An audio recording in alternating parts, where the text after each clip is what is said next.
Merak etme. Güvendesin şimdi. Güvende miyim? Merak etmeyeyim öyle mi? Bugün değilse yarın öldürecekler zaten beni.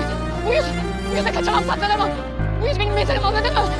Bu yüz bende oldukça ne yaparsam yapayım, nereye gidersem gideyim bulacaklar, öldürecekler beni. Tek çarem sendin. Dur, ne yapıyorsun? Dur, ne yapıyorsun?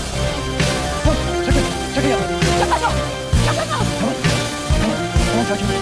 Artık yolun sonuna geldim ben. Gel, hadi. Gel, çıkın oradan dışarı. Anlat bana konuşalım. İnemem, gitti. Bir tanem ameliyat olmasın.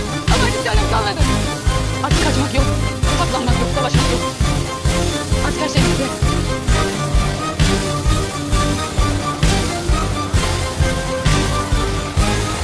Tamam, seni ameliyat edeceğim. Tamam. Gerçekten mi? Evet. Söz ver bana. Söz veriyorum, seni ameliyat edeceğim. Madem bu kadar çaresizsin.